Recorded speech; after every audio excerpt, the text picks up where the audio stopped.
नमस्कार साथियों, स्वागत आपका, अभिनंदन आप ही के YouTube चैनल पर। भाई काफ़ी इंपॉर्टेंट वीडियो दोस्तों ज़्यादा शेयर कर दीजिए। चरणबद्ध तरीके से तय समय पर नियमित होंगे। वो तय समय क्या होगा, चरणबद्ध तरीके का क्या मतलब है, उपनल कर्मचारी सभी जानकारी, विशेषज्ञ समिति की रिपोर्ट। और हाल ही में दोस्तों एक न्यूज़ चल रही है, क्या वो फेक है? क्या सच में 20 साल की सेवा करने वालों को ही मौका मिल रहा है या 10 साल की सेवा करने वालों को मौका मिल रहा है? नियमावली क्या है, विशेषज्ञ समिति रिपोर्ट, सूत्रों के हवाले से कि क्या हो सकती है तमाम जानकारी। पहले देखिए, सीएम ने कहा था दोस्तों उपनल कर्मचारियों के खिलाफ दर्ज मुकदमे भी वापस लेगी सरकार। मैं आप लोगों से पूछना चाहता हूं, क्या मुकदमे वापस हुए?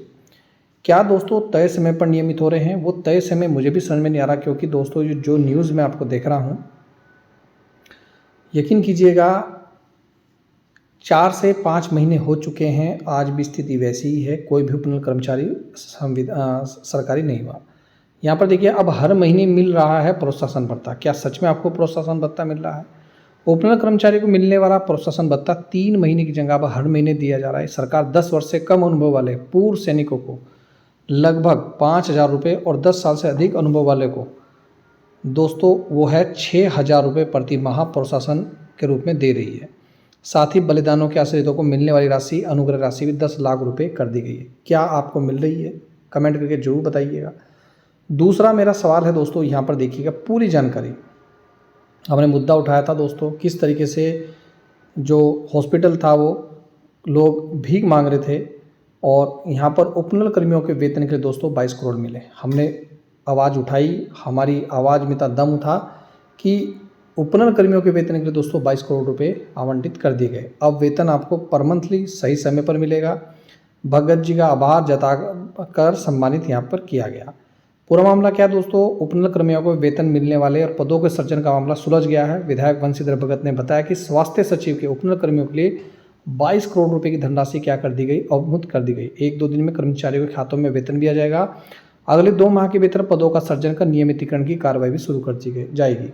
अगले 2 माह में, अगले 2 का मतलब दीपावली के आसपास आप लोगों को नियमित भी किया जाएगा। अब कितने साल के लोगों को नियमित किया जाएगा, फटाफट देखिएगा दोस्तों। शायद आपको पता हो कि मुख्यमंत्री जी धामी जी ने उपनल कर्मचारियों के नियमितीकरण के लिए एक विशेषज्ञ समिति की रिपोर्ट के लिए बनाई है और वो समिति रिपोर्ट देगी, कैबिनेट में पास होगी, तब जाकर दोस्तों आपके लिए नियमितीकरण का कार्य पूरा होगा। लेकिन दोस्तों यहाँ पर अगर आप न्यूज़ देखिए, उपनल कर्मचारियों की सेवा अवधि के अनुसार मिलेगा पक्का होने का मौका। जी हाँ, प्रथम चरण में सभी विभागों से प्रस्तावित नियमितीकरण नीति में आने का कार्मिक का ब्यौरा जुटाया जा रहा है। उनकी सेवा अवधि अन्य मानकों के अध्ययन के बाद ही नीति का दोस्तों खाका तैयार किया जा रहा है। आर.के. सुधांशु जी कह रहे हैं, ये अध्यक्ष हैं विशेष समिति के और प्रमुख सचिव और मुख्यमंत्री जी। ये अधिकतम सेवा अवधि देखिए, पूरी लाइन पढ़िएगा, क्या इसका मतलब है। सेवा अवधि व नियुक्ति का मानक मुख्य आधार होंगे, यानी कि कितना टाइम पीरियड आपको हुआ है।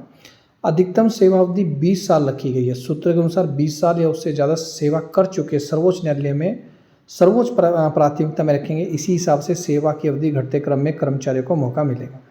क्या दोस्तों हाईकोर्ट ने यही कहा था? हाईकोर्ट ने तो ये कहा था कि 10 साल की सेवा करने वाले सभी कर्मचारी क्या होंगे, नियमित। इनके लिए कोई एक समिति बनाई जाए, और ये बना कुछ और रहे हैं, और यहाँ पर लिखा है 20 साल। अब 20 साल, क्या आप 20 साल में के कर्मचारी हैं? क्या आपको पूरा समय हो चुका है? नंबर 1 बात दोस्तों, मेरा एक आपसे रिक्वेस्ट है कि जो जिस डिपार्टमेंट में भी आप नौकरी कर रहे हैं, मैंने एक वीडियो में बोला था, आप अपने विभाग में, प्रभाग में जरूर जाके पूछ लें कि आपने आपका नाम, आपका पद नाम, आप जिस पोस्ट पे आए हैं, उपनल कर्मचारी हैं, आप कंप्यूटर डाटा एंट्री ऑपरेटर हैं, आप कनिष्ठ सहायक हैं, आप चपरासी के पद पर हैं, अनुसेवक के पद पर हैं, आप किस पद पर हैं, और वो पद विभाग ने, कार्मिक विभाग को, शासन को उसी पद के लिए भेजा है या किसी अन्य पद के लिए भेजा है, जरूर देखिएगा।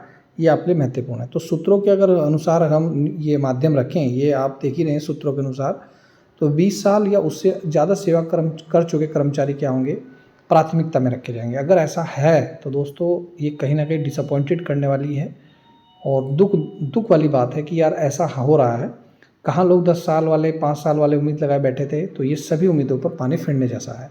आप लोगों को क्या विचार है, कमेंट करके बताइए। नेक्स्ट देखिएगा, एक तरफ आप कह रहे हैं कि आप सरकारी कर्मचारी को क्या किया जाए, नियमित किया जाए, मतलब उपनल कर्मचारी को नियमित किया जाए, उसके लिए प्रक्रिया चल रही है।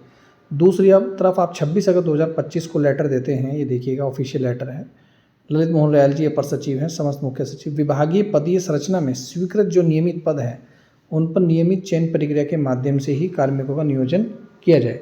अब कार्मिकों का नियोजन किया जाए दोस्तों, कितना सही है। और समझने के लिए आप एक लाइन और भी पढ़ सकते हैं दोस्तों यहाँ पर, कि हमारी बात में ये देखिए क्या कहना चाह रहा हूँ मैं। नियमित पदों के सापेक्ष किसी भी प्रकार का दैनिक वेतन व्यक्ति हो, संविदा व्यक्ति हो, कार्य प्रभावित नियत वेतन, अंशकालिक तदर्थ और आउटसोर्स माध्यम से नियुक्ति न की जाए। यानी कि उनको नियमित नहीं कर सकते आप। ऐसा करने पर संबंध नियुक्ति अधिकारी प्राधिकारी की व्यक्ति की जिम्मेदारी होगी और उस पर नियमानुसार अनुशासनिक कार्रवाई भी की जाएगी। तो एक तरफ आप ये कह रहे हैं, दूसरी तरफ अगर विभाग के पास आवश्यकता है, काम ज़्यादा है, मैन पावर कम है, तो ये समिति बनाई गई है, इस समिति की मदद से ही दोस्तों कार्मिक रखे जाएंगे। तो ये कहना है इनका। और दूसरी तरफ आप कह रहे हो कि इनको सरकारी किया जाएगा, नियमितीकरण किया जाएगा। तो कितना जायज़ है लेटर आप देख ही सकते हैं। फिर दोबारा दोस्तों मुख्य सचिव जी ने उपनल कर्मियों का ब्यौरा उपलब्ध कराने निर्देश दिए हैं कि किनको 20 साल की सेवा हो चुकी है, और उस आधार पर दोस्तों फिर निर्णय लिया जाएगा। आपको शायद पता नहीं है लेकिन मैं बता दूं, सरकारी विभागों में 22,000 उपनल कर्मचारी है, जिसमें 7,000 कर्मचारी वो हैं जिनको दोस्तों 10 साल की सेवा क्या हो चुकी है, पूरी हो चुकी है। अब कभी एक बार ये भी न्यूज़ चली थी कि सरकारी विभागों में 10 साल की सेवा पर कर चुके अस्थायी कर्मचारी नियमित हो गए। कभी दोस्तों 20 साल चल रहा है, कभी 10 साल चल रहा है। सरकार इस पे भी दोस्तों अपना फैसला सही तरीके से नहीं बता पा रही है। कब आएगी विशेषज्ञ समिति की रिपोर्ट, कितना और समय लगेगा। और कभी दोस्तों न्यूज़ में चलता है 11 साल पुरानी नियमावली से फिर जमा हुई पक्की नौकरी की उम्मीद।